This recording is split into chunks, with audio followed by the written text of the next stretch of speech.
오늘 읽은 본문으로 늘 소망이 있으리라라는 제목으로 하나님의 말씀을 나누겠습니다.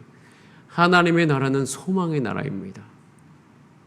하나님의 나라는 어떤 경우에도 소망을 빼앗기지 않습니다. 제가 이렇게 이야기하면 그럼에도 불구하고 왜 우리 삶 가운데는 절망이 찾아오느냐 물을 수 있습니다. 저도 하나님께 물어봤습니다. 우리 삶 가운데 절망과 낙심이 찾아오는 이유는 나아질 가능성이 보이지 않기 때문입니다. 그냥 이대로 쭉 살아야 되기 때문이에요. 몸이 약해졌습니다. 그대로 살아야 됩니다. 재정이 나아지지 않은데 그대로 살아야 되는 거예요. 그리고 정말 같이 할 수밖에 없는 가족인데 관계의 변화가 없어. 그런 대로 그냥 쭉 살아야 되는 거예요. 그러니까 나아질 방법이 보이지 않기 때문에 우리 가운데는 절망이 찾아옵니다. 그런데 그것을 향해서 우리가 물어볼 수 있어야 돼요. 정말 소망이 없는가? 정말 달라질 것이 없는가? 정말인가요? 여러분, 그렇게 달라질 수 없다고 생각하는 그 생각은 어디로부터 오는 생각일까요? 제가 곰곰이 생각해 봤을 때 오늘의 형편으로 내일을 판단할 때 제 안에 그 마음이 계속 유지가 됩니다. 지금 보이는 것이 전부라고 생각하면 내일의 결과를 제가 단정해 버립니다. 그런 경우들이 우리의 삶 가운데 생각의 습관처럼 스며들기 시작하면 사실 우리는 우리 마음의 낙심으로부터 벗어날 방법이 없습니다. 예수님의 제자들이요, 예수님이 십자가에서 죽으실 때 모든 것이 끝났다고 생각했습니다. 그럼 지금 우리가 십자가를 바라보면 이것이 은혜로 여겨지시죠. 근데 사실은 예수님의 제자들은 아직 부활을 경험하지 못한 제자들은 예수님이 십자가에 달려 돌아가실 때 당연히 끝이라고 생각했습니다. 십자가의 영광은 사실 부활 때문에 우리 가운데 그렇게 이제 알게 된 것이지, 예수님이 십자가에 달려 돌아가셨을 때 부활하기 전까지는 제자들은 절망스러웠어요. 죽음이라는 것은 사람이 바꿀 수 없는 현실입니다. 그래서 예수님 무덤을 볼 때마다 더 이상 이제 달라질 것이 없다, 그것이 확실한 증거처럼 보였어요. 그러니까 제자들에게는 미래가 안 보였습니다. 지금 이 상태가 사도행전 직전에 있었던 것이에요. 제가 오늘 저녁에 청년부 수련회 때 야곱의 이야기를 나눌 것이에요. 근데 야곱도 쌍둥이 형이었던 에서가 있었습니다. 근데 이 에서가 보면 이 야곱을 죽일 듯이 미워합니다. 그 이유가 있어요. 자, 창세기 27장 41절에 이렇게 되어 있어요. 내가 야곱을 미워하는데 미워함의 정도가 어느 정도냐면 야곱을 죽일 것, 난 야곱을 반드시 죽이리라 결심을 한 거예요. 왜 결심을 했어요? 36절에 보면 이렇게 되어 있어요. 36절, 내 장자의 명분을 빼앗았고 죽이려고 하는 이유가 뭐냐면 내 복을 빼앗았다는 거예요. 그러니까 장자권이 넘어가서 복이 사라졌어요. 에서는 자기 인생의 끝이라고 생각했어요. 그런데 여러분 보세요.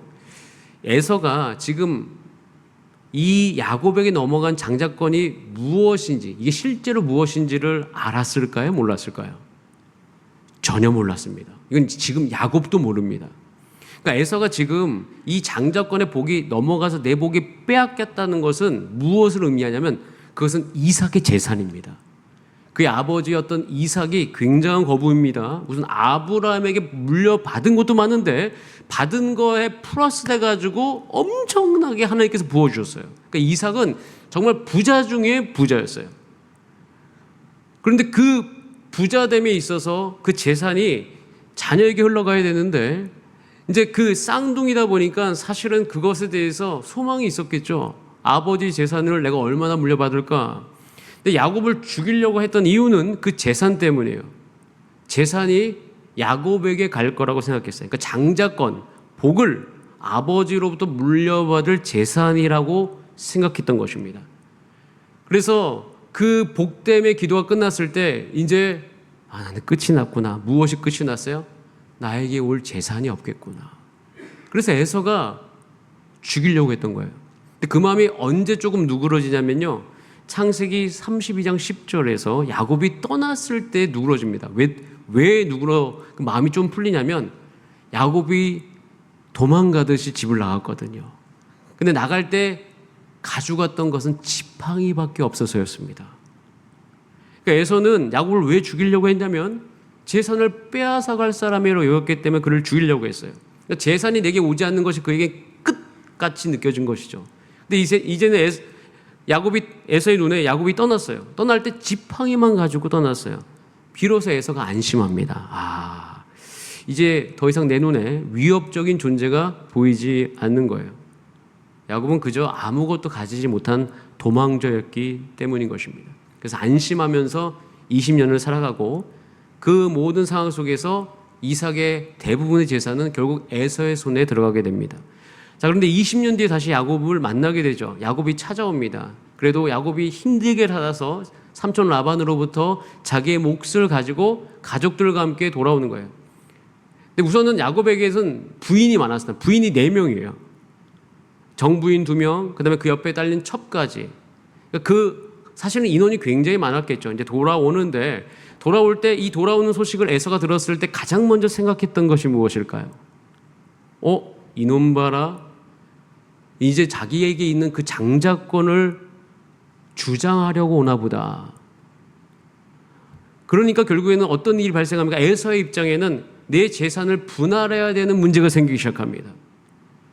그러니까 얼마큼 주장할지에 대해서 모르고 혹시 그 주장하다가 싸울 일이 있을지도 모르기 때문에 장정 400명을 데리고 가는 거예요. 이제 와서 내가 물려받은 이 아버지 재산을 달라고 하나 보다. 그래서 이제 만나려고 하는데 막상 만나보니까 그 만나기 전날 밤새도록 야곱은 기도했어요. 기도하면서 야복강에서 하나님의 사자와 씨름합니다. 그러다 결국 어떻게 되죠? 환도뼈를 다치게 돼서, 환도뼈를 다치면 사람은 걷지를 못합니다. 쩔뚝거리면서 올 수밖에 없어요. 근데 에서가 야곱을 만났는데 저 멀리서 야곱이 걸어오는 거예요. 근데 얼마 걸어오다 못해가지고 쉬고 넘어지고. 왜? 환도뼈를 다쳤으니까. 그러니까 에서의 눈에 야곱이 너무 약해 보이는 거예요. 약해 보일 뿐만 아니라 이제 더 이상 저 야곱이 나의 재산을 뺏으러 오는 그런 사람처럼 보이지 않았어요. 내 재산을 요구할 일이 없게 생긴 거예요. 에서 그제서야 마음이 풀리기 시작합니다. 여러분, 에서와 야곱의 이야기가 원래 이렇습니다. 그러니까 우리의 일상의 이야기가 많이 닮아 있어요. 여러분, 근데 에서가요, 아까도 이야기했듯이 야곱에게 넘어간 장자권이 무엇인지 알았을까요? 몰랐습니다. 에서의 눈에는, 에서라는 사람은요, 눈에 보이는 것을 소망했고, 눈에 보이는 것이 사라지면 소망이 사라지고, 다시 눈에 보이는 것이 자기에게 오니까 소망이 생겼던 것이에요. 그에게 있어서 장자의 명분이 무엇인지, 하나님의 약속이 무엇인지, 자기에게 맡겨진 그 사명이 무엇인지 그것은 전혀 알지를 못했습니다. 원래 이 장자권은 아브라함에서부터 시작한 그 씨가 그 이삭을 걸쳐가지고 결국은 예수님 때까지 내려가야 되는 거거든요. 그 씨의 연결이 장자권이에요. 결국 그 씨의 연결을 누가 가져가요? 야곱이 가져가는 거예요. 그러니까 야곱은, 여러분, 구약의 하나님 나라의 원역은 야곱입니다. 야곱의 12아들이 하나님의 나라가 된 거예요. 이 신약의 교회하고 똑같은 개념이죠. 결국 이 야곱에게 물려받는 장자권은 하나님의 나라를 이루는 거죠. 사실 근데 에서와 야곱이 그걸 다 몰랐습니다. 그러니까 에서가 붙들고 싶었던 그 장자권은 그냥 아버지의 재산이, 이삭의 재산이 어마어마하게 많았기 때문인 것이에요.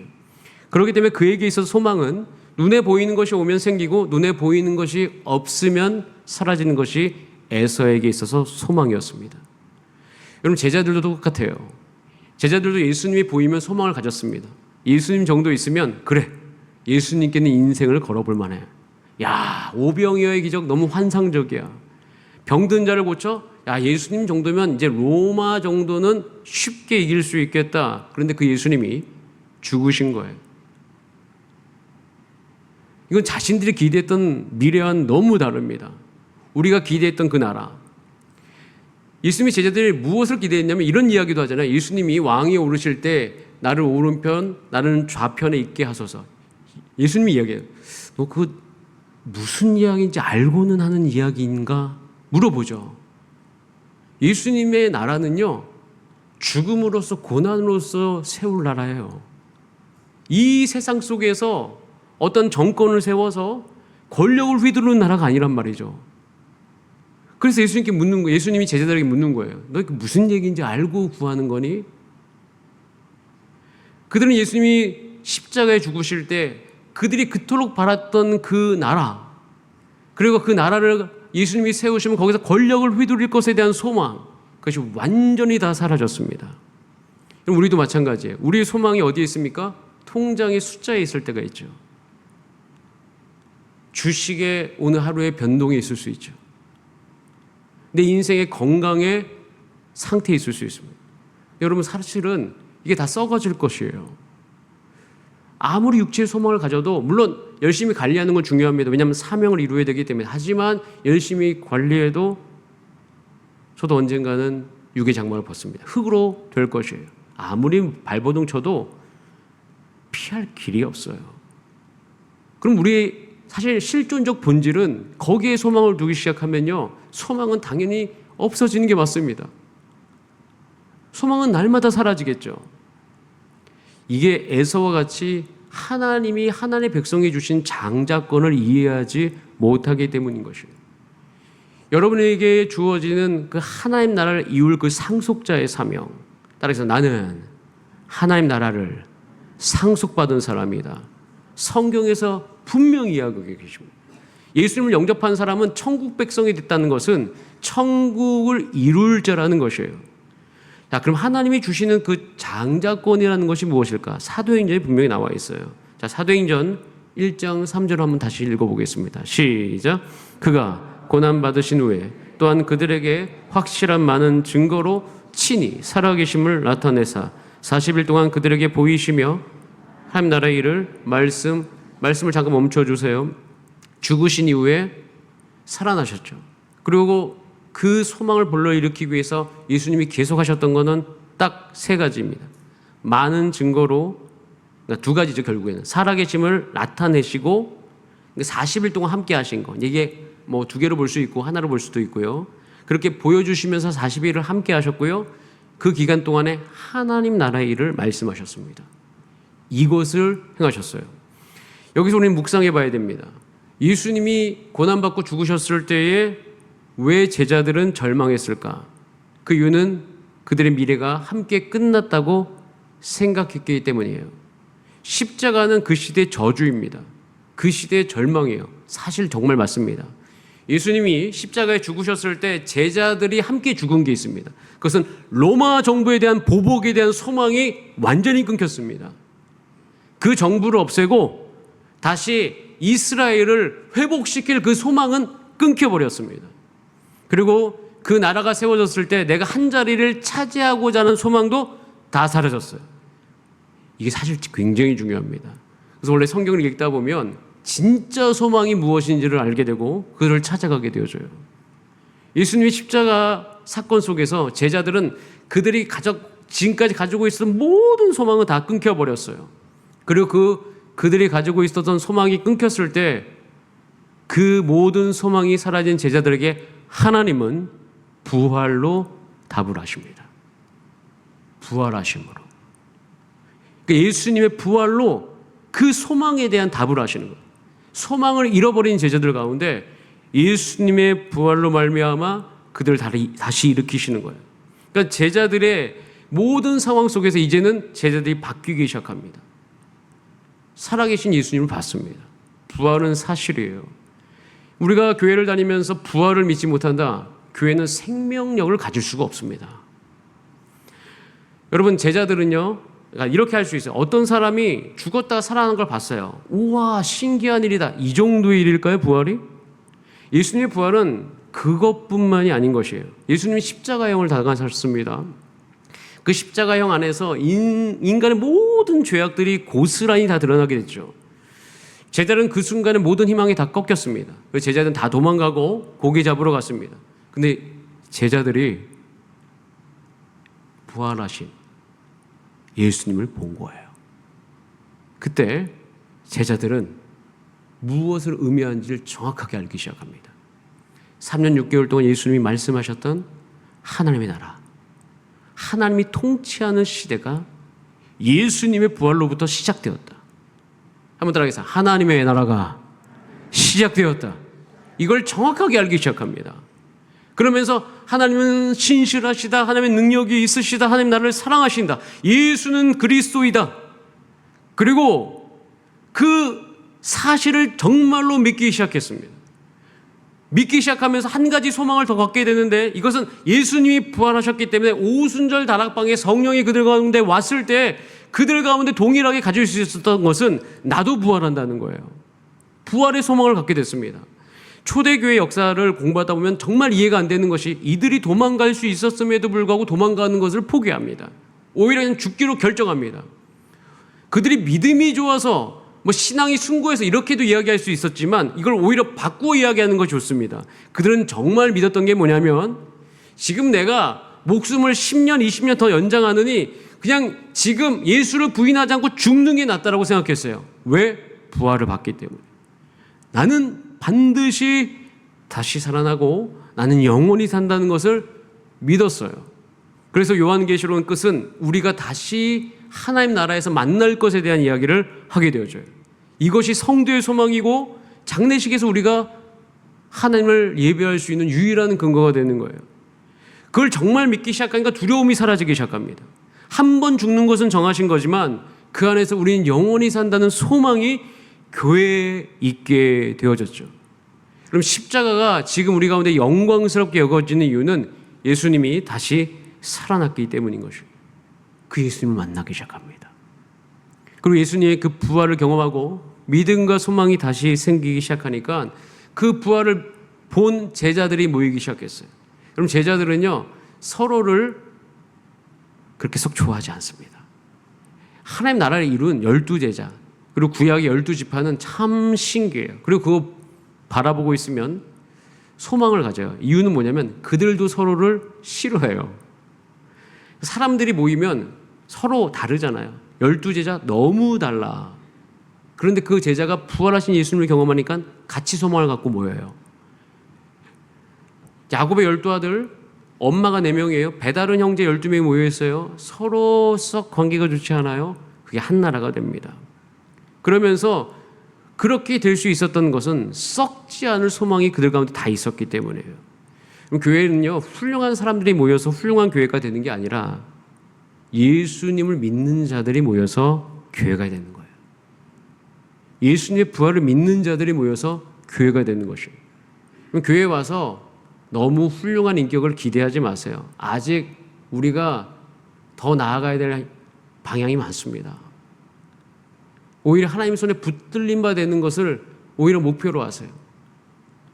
그러나 예수의 부활을 본 자는 거기서 하나님 나라를 소망하게 되는 거예요. 제가 이 부활이 처음에 너무 믿어지지 않아서 저는 이렇게 기도한 적도 있습니다. 솔직하게 이렇게 정말 기도했어요. 하나님, 제가 공대생입니다. 제가 공대생인데 이게 제 기질상 이게 합리적이지 않은 게 정말 믿어지지가 않습니다. 어떻게 사람이 다시 살아날 수가 있죠? 도대체 믿어지지가 않는데 믿을 수 있게 해주세요. 그러니까 예수님의 십자가, 예수님이 나의 죄 때문에 나를 위해 죽으셨다, 이것은 너무나도 잘 믿어졌어요. 왜냐하면 제가 필요했기 때문이에요. 죄를 짓는 건 너무나 현실이니까, 너무나 사실이니까. 제가 죄를 짓는다는 것은 너무나도 사실이니까 십자가는 필요했기 때문에 정말 믿어졌는데 이걸 못 믿어졌어요. 내가 거룩하게 살 수 있다는 건 못 믿어졌어요. 이게 부활을 못 믿는 거하고 똑같더라고요. 근데 성경에서 제가 저의 믿음의 씨름은 사실은 내가 거룩하게 살 수 있다는 이 성경 말씀을 믿는 거였어요. 근데 제자들도 그걸 못 믿었습니다. 근데 부활하신 예수님을 보기 시작하니까 그것에 대한 실제가 무엇인지를 알게 됐죠. 이 시대의 교회는 부활하신 예수님을 만나기 위해 기도해야 됩니다. 지금도 예수님이 살아계시고, 지금도 예수님 구하는 모든 자에게 만나주시고, 지금도 그 예수님이 여러분을 찾아가고 계시고, 여러분의 기도를 들어주고 계시고, 지금도 역사하시는 우리의 구주이심을 믿습니다. 그 부활하신 예수님을 다 만나기 위해서 전심으로 기도하는 여러분의 삶이 되시기를 주님의 이름으로 축복합니다. 부활은 사실이에요. 부활이 없었다면 교회는 확실하게 없습니다. 지금까지 교회가 올 힘이 없어요. 이유는 교회는 영혼을 섬겨야 되고, 영혼을 섬기기 위해서는 에너지가 엄청 들어가고 고난이 담보될 수밖에 없는데 어떻게 부활하신 예수를 만나지 않고 교회를 섬길 수가 있습니까? 누가 저에게 그렇게 이야기했어요. 앞으로 오는 교회가 힘들어질 거다. 네가 목회할 때는 힘들다. 당연히 힘들죠. 영혼을 섬겨야 되는데 안 힘든 적이 있습니까? 그저 우리가 돈이 조금 없고 교회가 조금 건물이 힘들어지고 이걸 어려움이라고 하면 사실 그건 어려움일 수가 없는 거죠. 왜냐하면 그런 어려움은 늘 있었기 때문인 것이에요. 거기에 우리의 소망을 두면 소망은 사그라들 수밖에 없습니다. 부활은 사실이에요. 그러면 저는 더욱더 부활하신 예수 그리스도가 우리 교회에 나타나게 되시기를 기도합니다. 여러분이 예수님을 부르면서 기도할 때 예수님을 만나시게 되는 은혜가 여러분 가운데 있기를 간절히 축복합니다. 부활은요, 알면 알수록 사실이에요. 부활을 꾸밀 의도로 기록했다면 성경은 지금 이 상태로 기록이 되면 안 됩니다. 왜냐하면 오류가 너무 많아요. 안식일에 우선은 예수님을 증언한 자들이 여인이에요. 이걸 만약에 이후에 조작을 했더라면 그런 학문적인 연구들이 많거든요. 왜냐하면 교회가 이 부활을 깨트려 버려야지, 성경이 사실이 아닌 것을 깨트려 버려야지 교회가 힘을 잃어버리는데 그런 노력들이 역사 내에서 굉장히 많았습니다. 그런 논문도 제가 읽어본 적이 있어요. 그러나 제가 한 가지 분명한 것은 성경을 읽으면서 성경은 이거를 꾸미려고 하는 의도가 하나도 없다는 것을 알게 됐죠. 많은 사람들이 예수 믿지 않도록 그거는 이야기합니다. 왜냐하면 꾸미려고 의도했으면 이렇게 기록을 하면 안 됩니다. 우선 예수님의 부활을 증인한 사람이 여자이면 안 돼요. 남자여야 됩니다.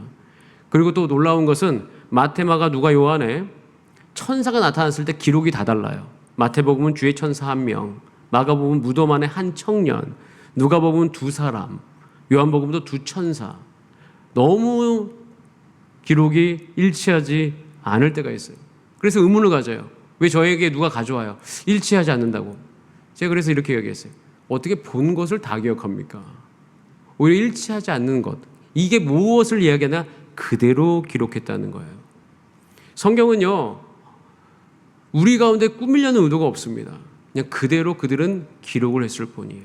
그러면서 이야기해요. 예수님의 부활이 사실이다. 여러분, 부활하신 예수 그리스도를 만나시기를 주님의 이름으로 축복합니다. 그래서 하나님은 부활로 답을 하셨잖아요. 우리에게 소망을 가지라 요구하시는 분이 아니라 소망할 수 있는 확실한 이유를 주시는 분인데, 우리 가운데 늘 소망이 있는 이유는 따라하겠습니다. 이제 소망하는 것이 달라졌기 때문입니다. 여러분, 우리가 아까 야곱의 이야기로 시작했어요. 하나님이 야곱에게 주신 장자권이 무엇입니까? 그것은 재산이 아닙니다. 아브라함과 이삭에게 주신 하나님의 약속을 계승하는 권리입니다. 하나님이 함께 하시겠다. 큰 민족을 이루게 하겠다. 약속의 땅을 주시리라. 너를 통해서 온 민족이 예수를 알게 하겠다.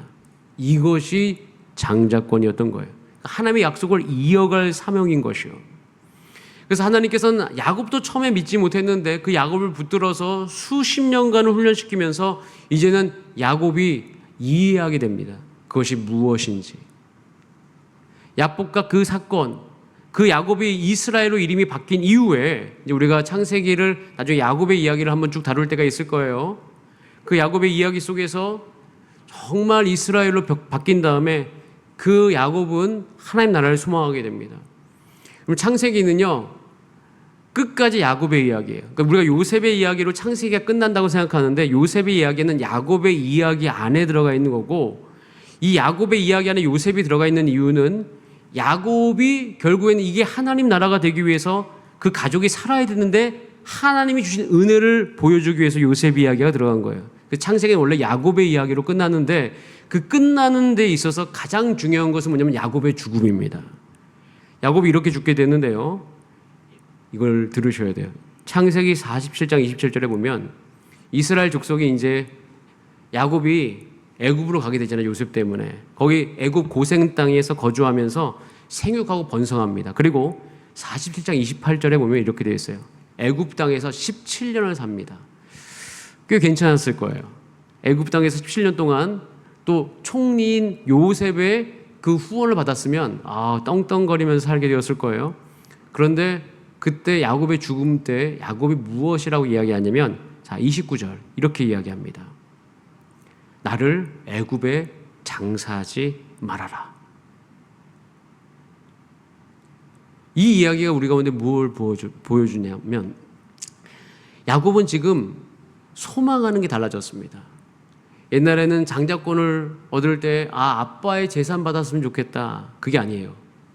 왜 애굽에 나를 장사하지 말라고 하냐면 결국 가야 될 땅은 가나안 땅이기 때문에 하나님이 아브라함에게 주시기로 한 그 땅, 그 땅을 이삭이 받았고 이제 내가 가서 그것을 하나님의 약속을 성취해야 된다.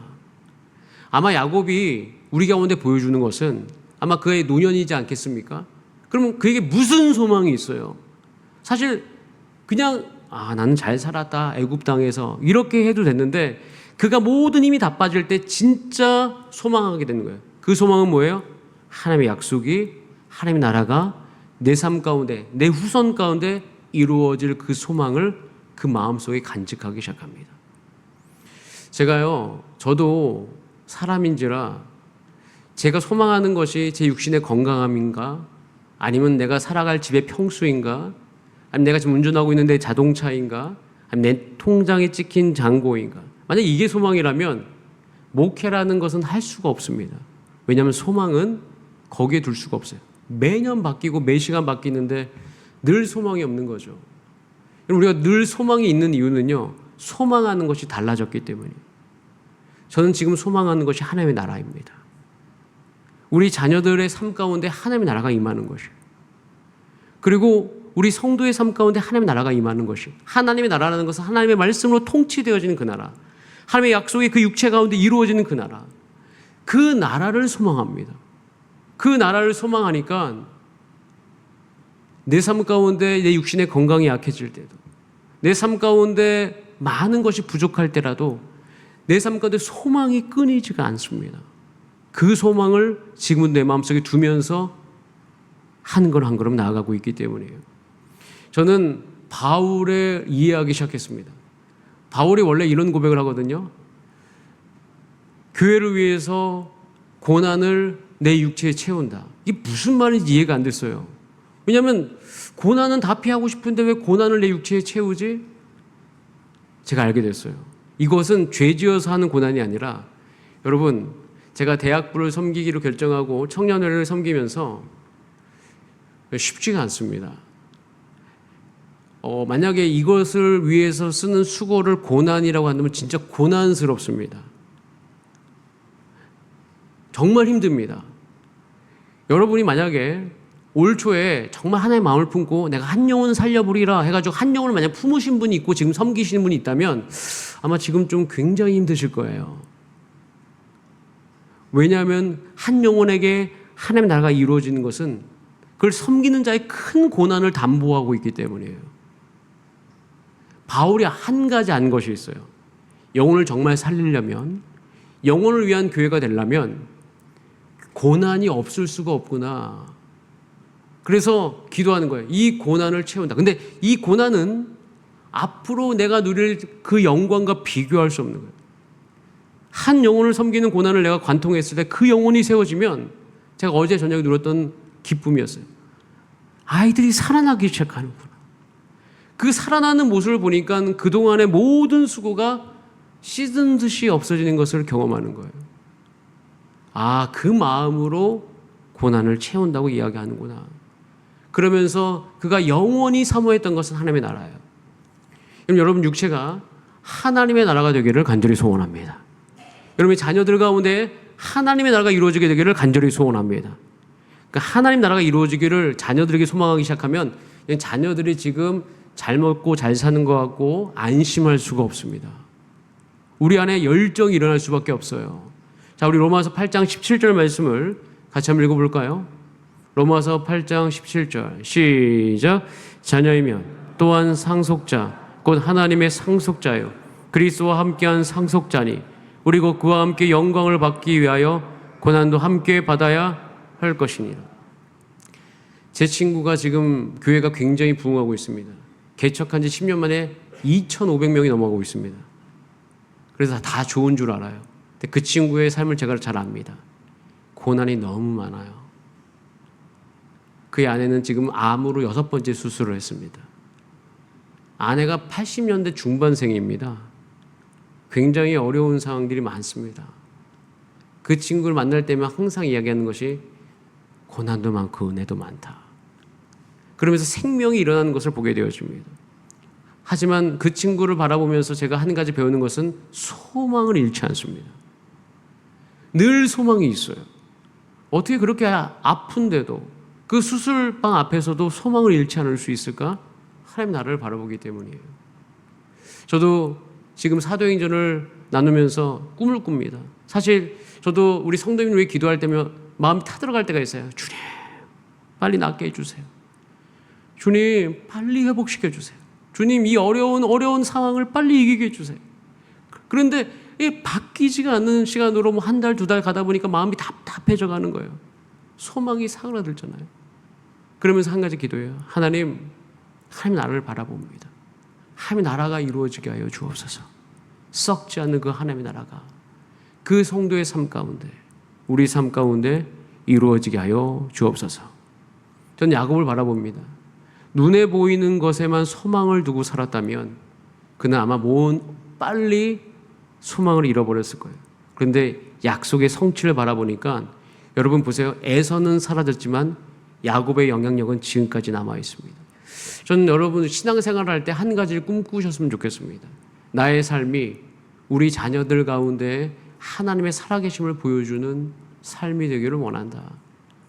이 하나님의 나라에 대한 소망이 여러분 삶 가운데 있게 되기를 간절히 축복합니다. 하나님께서 그런 자에게 복을 주시고 그런 자에게 은혜를 주시고 그런 자를 지금도 지키시는 줄 믿습니다. 우리 청년들은 꼭 들으시길 바랍니다. 지금 결혼하기 전부터 결혼을 그저 결혼으로만 생각하지 말고 하나님의 나라를 이루어가는 과정으로 여기시고 기도하시기를 바랍니다. 주님, 내가 결혼할 사람, 결혼해서 낳을 자녀들, 그래서 다음 세대 2100년이 넘어가는 그 시대 가운데서도 이 유산을 물려줄 수 있는 나의 삶이 되게 하여 주옵소서. 그렇게 우리가 기도할 수 있는 믿음, 그렇게 기도할 수 있는 교회 되기를 주님의 이름으로 축복합니다. 자, 우리 옆분들하고 한번 같이 인사할까요? 하나님 나라의 상속자이십니다. 시작. 함께 찬양하고 기도하겠습니다. 여러분, 우리 청년들을 위해 기도해 주시기 바랍니다. 이들이 자신을 상속자로 여기고 하나님 앞에 반응할 수 있도록, 그래서 하나님 나라를 이루어갈 수 있는 우리의 삶이 되기를 간절히 소원하오니 우리 찬양을 부르면서 주 앞에 나아갑시다. 가사가 너무 중요하니까 내 삶에 임하신 하나님의 나라로 좀 가사를 바꿔서 같이 찬양할까요? 내 삶에 임하신 하나님 나라, 가난한 마음으로 바라보리라. 먼저 그 나라 그 뜻 구하며 나의 삶. 자, 여러분의 자녀를 향한 주의 뜻이 분명히 있어요. 주님이 맡기신 하나님 나라, 믿음의 눈으로 바라보리라. 하늘의 뜻이 이 땅 가운데 완성될 그날까지 우리 다 함께 믿음 다하여 그 위에 서리라. 하나님의 나라는 무너지지 않으리. 믿음 다하여 그 나라 세워가리라. 주님 곧 오실 때, 참 주님이 맡기신 하나님의 나라, 주님이 맡기신 하나님, 믿음의 눈으로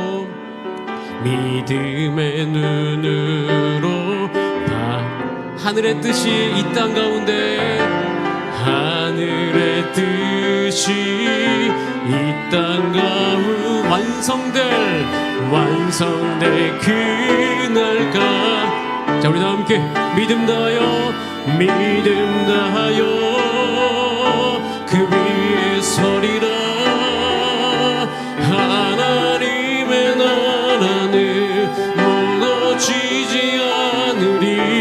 믿음 다하여 그 나라 세워가리라.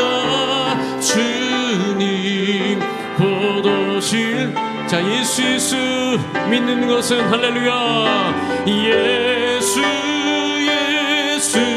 믿는 것은 받은 증거만 도다. 예수 귀한 예수 믿음 더욱 주소. 예수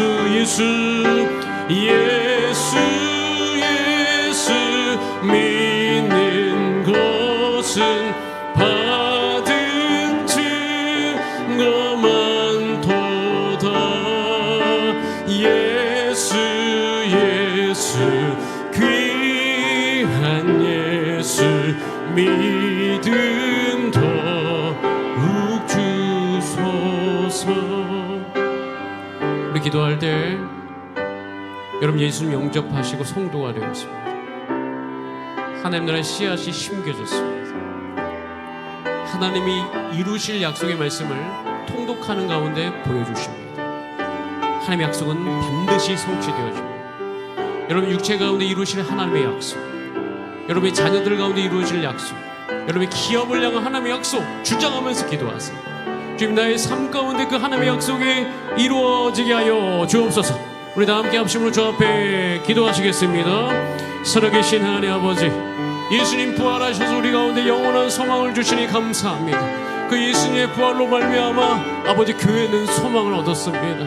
하나님 나라는 반드시 이루어질 것이다. 지금도 그 이루어지는 그 하나님의 나라가 아버지 지금도 우리 가운데 이루어지고 있음을 믿습니다. 하나님, 우리가 불확실한 미래를 바라보면서 앞으로 달라질 것이 없다고 단정하며 살았던 우리 믿음 없음을 주의 용서하여 주옵소서.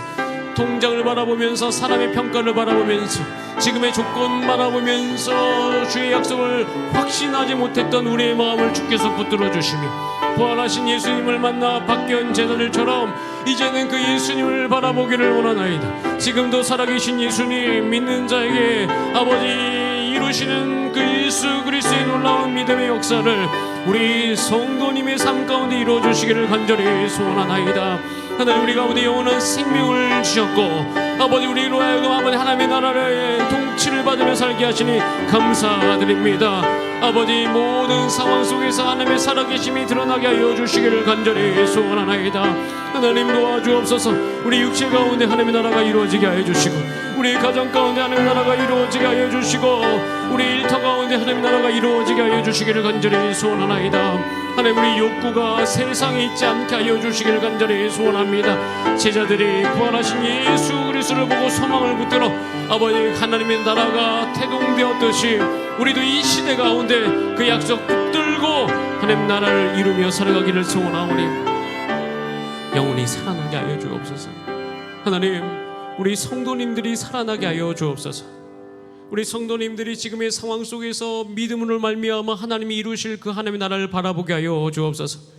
하나님, 우리 자녀들 가운데 임하신 그 하나님의 나라가 하나님 예수 그리스도 안에 성취되었음을 믿사오니 우리 모든 자녀들이 부활하신 예수님을 만나게 하여 주옵소서. 예수님이 필요하다는 고백을 하게 하여 주옵소서. 그때 각자 만나주시고 주의 말씀 붙들며 살아갈 때 이 시대 가운데 우리가 어떻게 거룩하게 살 수 있습니까? 오직 주의 말씀을 따라 삼갈 뿐이니이다.